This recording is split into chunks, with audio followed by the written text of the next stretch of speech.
When we see pressures building in these 40 markets, we just can't ignore it, and we're not going to wait for a safety problem to truly manifest itself when the early indicators are telling us we can take action today to prevent, things from deteriorating. I am worried about coming home. Boston's Logan Airport is filled with anxious travelers after the FAA announced that airlines must slash flights by 10% in 40 high-volume markets. Logan joins Phoenix, Atlanta, and all 3 major New York City airports, all expected to see hundreds of delays and cancellations throughout the coming days. According to the FAA, the reductions would start tomorrow at 4% and raise to 10% by next week. We are starting to see some evidence that fatigue is building in the system in ways that we feel we need to work towards relieving some of that pressure. They need to figure their stuff out. They need to figure their stuff out. Sean Horton is headed to Tampa to watch the Pats take on the Buccaneers. He's already making plans in case he can't make it home Monday. Enjoy the sun. Maybe get a bartending job, depending on how long I'm there for. Massport confirming they do anticipate delays and cancellations, adding, quote, "Our federal partners have continued to come to work admirably under challenging circumstances, and we remain in close communication with them as well as with our airline partners to minimize disruptions and keep passengers informed." But with no end to the government shutdown in sight, passengers are wondering what this means for the holidays. I live in Atlanta, busiest airport. I have kids traveling from New York, D.C., and Boston for Thanksgiving. I'm just hoping for safety, first of all, and timeliness.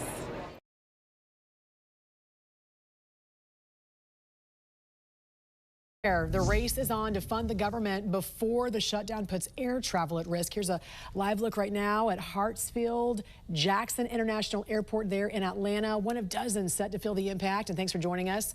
I'm Jan Jeffcoat. It is Thursday, November 6th. The Transportation Department warned it would have to start cutting flights over dozens of U.S. airports by this time tomorrow because air traffic controllers aren't getting paid. They're calling in sick. Let's get right to Mark Boyle at the live desk for the latest on the travel warnings and where that shutdown stands now in its 37th day, the longest in history, Mark. In terms of the shutdown, it is in the same exact place as it was when you went to sleep last night. There's no real movement, and if things don't change by end of business today, when we wake up this time tomorrow in 24 hours, 10% of the flights that are in the air will not be there. So you take 100%, subtract 10. That's where things will be, thanks to the FAA saying they're doing it for safety. Transportation Secretary Sean Duffy made this announcement, and he said that it's going to affect the nation's airports like Atlanta. To Washington Reagan, here to my left as we get a live look this morning. All of this stems from the strain being put on air traffic controllers. Many of them are calling out. They're not going in and refusing to work without pay. Because of that, we have seen staffing pressures throughout our airspace. Those who travel will see that we've had more delays. We've had more cancellations. We do not want to see disruptions. And here's how this will work starting tomorrow. About 10% of flights will be cut at 40 airports nationwide. And we're going to see that cut affect thousands of flights starting in the morning. Right now, this map tells the story where those locations are. These are the airports that will see the effects from Tampa and Orlando down in Florida, up and down the East Coast, D.C., New York, Chicago, Texas, California at the West Coast, Alaska, and even Hawaii will get on this as well. If you are flying, there are some ways to work around this. At least try and have a backup option by booking an additional flight, perhaps with a refundable ticket. Yes, it will be more money, but it's a backup. Consider it like insurance. Use miles to book. The airlines will let you put those miles back into your account. You can cancel right up to boarding for most airlines. Identify nearby airports. If you're flying to Orlando, maybe book a flight to Tampa. It's about an hour-and-a-half to 2-hour drive. Not terrible, again, if you have to go. And try to avoid connections. The non-stops will save you in this situation. Airlines putting out statements overnight. United sent a statement to customers. You may have woken up to see this in your inbox. Even non-refundable tickets, basic economy will get full refunds. If all of this happens, if the shutdown continues and these delays and cancellations start, you'll get your money back. That is certainly good news. We'll keep you up to date on this. New updates from the FAA as we get it at the live desk. I think it's going to have a huge impact. And listen, this is yet another example of the kind of chaos that Donald Trump has brought to our country. I mean, listen, Republicans control the White House, they control the House, they control the Senate. They got to reopen the government, and they got to pay these workers who do really critical tasks for us, like keeping us safe when we're in the skies. It's time for them to get this over with and get people back to work, pay folks, and end this shutdown.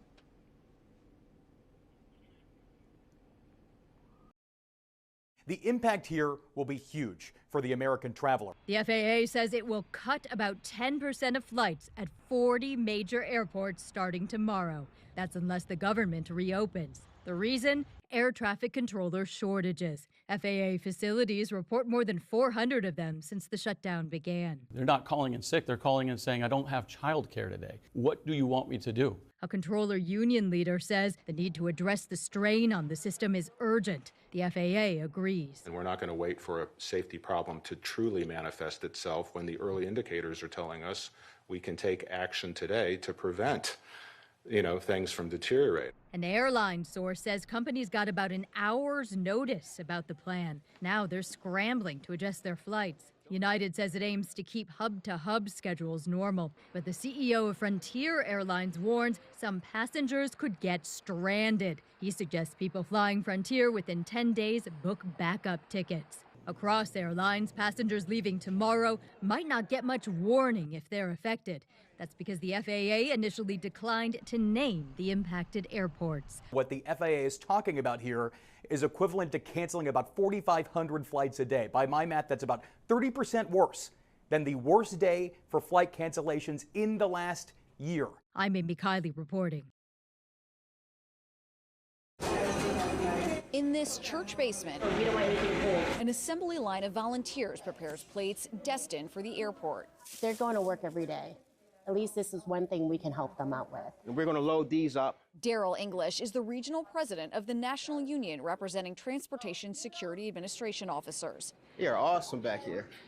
On a crisp Monday morning, he and other union reps load up coolers, then drive an hour to deliver free meals to TSA officers at Chicago Midway International Airport. So we know that it's been a month now. Officers are struggling, so anything that we can do to help them out. They're going through a lot of personal and emotional stress right now. They're on top of their jobs. Amid the longest government shutdown in U.S. history, these TSA officers are in a holding pattern. They're essential employees, so they have to work, but they aren't being paid. In Houston this week, a major jam at security. Lines lasted up to 3 hours as some TSA employees called out sick. Top leaders in Washington blame each other. As every day goes by, I think the problem is going to only get worse, not better. I hope that Democrats come to their senses and end this shutdown. This is day 35 of the Trump Republican shutdown. Donald Trump and the Republicans cannot govern. Whose fault is this? Does it even matter? Well, at this point, it doesn't matter because at the end of the day, it's about who's going to help us get fed. So we're not trying to point fingers at it.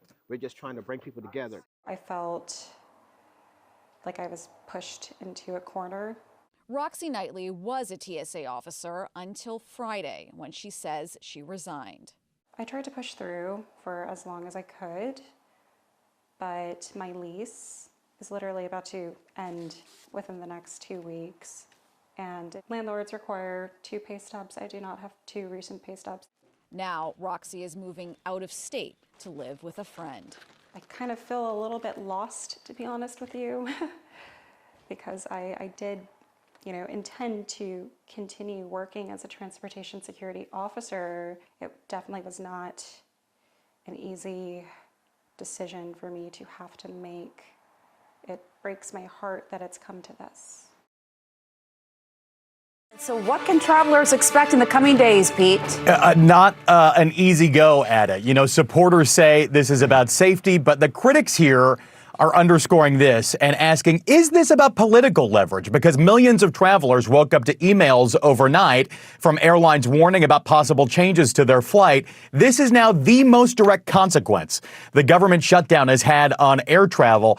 Airlines caught so flat-footed, really blindsided by this new directive from the Trump administration. I'm told carriers were given less than an hour's notice that the FAA would order flight reductions nationwide by tomorrow morning. Here is the reasoning from the Trump administration. Air traffic controllers just got their new zero pay stub, the second of this government shutdown.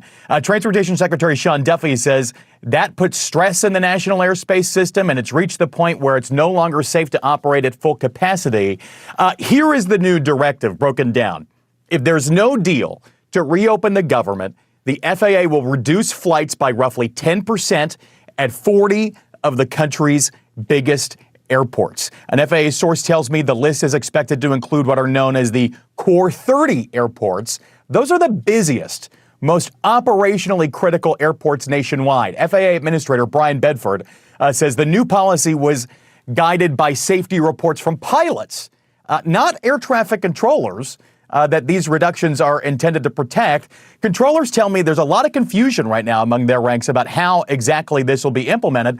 Also a lot of confusion from the airlines, which are now scrambling to adjust their schedules. All 4 major U.S. airlines say they're complying with this directive. They're giving passengers some outs here, some waivers to change their flights free of charge. And then there's this reaction from Frontier Airlines CEO Barry Biffle. He called the directive unsustainable, saying, quote, "You cannot run the national airspace system like this. This is not how a modern aviation system functions." And he even suggested travelers consider booking a backup ticket on a different airline. Totally unprecedented. You have to put this into context, though. The U.S. handles about 45,000 flights a day. 10% reduction of that number is worse than the worst day for cancellations of the past year.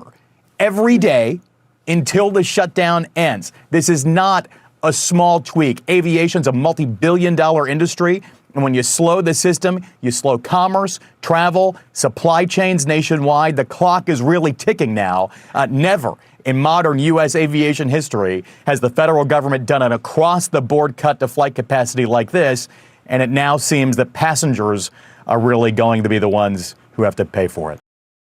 We still don't know what a solution to this government shutdown will look like. As of right now, the arguments remain the same. Republicans are calling for essentially an extension of current funding levels on a short-term basis, and Democrats are focusing in on health care, pushing to address enhanced Obamacare subsidies set to expire at the end of the year. According to sources, some Democrats have privately signaled they might be willing to support a stopgap bill to end the shutdown in exchange for a future vote on health care. Negotiations, though, are still ongoing, and others in the party are ramping up pressure to not yield without a real healthcare victory. Meanwhile, President Donald Trump continues to pressure Republicans to unilaterally end the lapse in funding by voting to end the Senate filibuster. That is not a likely solution, as GOP leadership have argued for keeping the filibuster in place, asserting that the 60-vote threshold is an important safeguard for them when Democrats are in the majority. Now, as this standstill continues, so does the impact. The FAA announced that it would reduce air traffic at a number of major airports on Friday unless the impasse ends before then. This comes as staffing shortages at terminals are already causing widespread delays, and thousands of air traffic controllers are set to miss their second full paycheck next week. At the White House, I'm Julia Benbrook. As the blame game continues on Capitol Hill. We will not support a partisan Republican spending bill that continues to gut the health care of the American people. We're just not going to have that conversation while Democrats are holding the federal government hostage. The next shutdown pressure point could be the nation's airports. The Trump administration says starting Friday, it will cut 10% of air traffic at 40 busy U.S. airports if the shutdown continues. Transportation Secretary Sean Duffy told Fox News Thursday it's a safety measure. This was not a political decision. This was a data-driven decision to make the right calls, to get ahead of any issues that could happen, in the airspace that could have negative consequences. As essential workers, air traffic controllers are required to be on the job but are getting their second empty paycheck of the shutdown next week. These are real people dealing with real life circumstances. And when you don't pay somebody for 37 days and say, hey, just keep showing up and do your best, people are going to have issues, and they're mounting daily. More than 5 weeks into the longest government shutdown in U.S. history, air travelers have already seen delays mount. As a traveler, it's very inconvenient for me, but I mean, if you're not paying people right, I completely understand. Some airlines waiving flight change fees ahead of possible disruptions. Meanwhile, the Department of Agriculture revised its guidance on SNAP benefits for November, giving some recipients a boost to their partial payments, but still not the full benefit they rely upon. In Washington, I'm Karen Kafa.